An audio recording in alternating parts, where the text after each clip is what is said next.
ก็ว่าสิเศร้าเป็นคนขี้หายแล้ว แต่ว่ามื้อนี้เหลือใจอีหลีไปเซเว่นบ่เข้าใจเลยว่า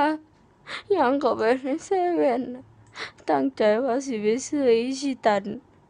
แต่ว่าย่างเข้าไปในเซเว่นแล้วอิชิตันมันเหมือนไก่วันที่หนึ่งแล้วก็บ่ฮู้คือกันว่าเขาสิซื้อไปหยังหลายแท้ก็สิบ่เหลือให้ผู้อื่นน่ะติคิดว่าเขาสิได้โชคแต่ผู้เดียวติเราก็อยากได้โชคคือเขาแต่ว่าบ่เข้าใจอีหลีว่าเป็นหยังจังบ่จองไว้กันแน่ย่างไปโลตัสก็เบิดอีกเซเว่นหนึ่งก็เบิดไปหมด3 เซเว่นอิชิตันหมดสุขวดมันเหลือให้เราบ่ได้สิ่งโชคได้ทองนำเขาเราก็อยากได้คือกันเด้เป็นหยังต้องเฮ็ดจังซี้นำตัวบ่เข้าใจอีหลีอยากได้อิชิตันเอาฟ้ามาสิ่งโชค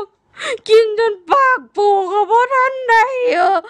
สิ่งโชคมาตั้งแต่ทั่วไปญี่ปุ่นจนตอนนี้ท้องล้านหนึ่งฮอดปลอยเสียก็บ่ได้นำเขา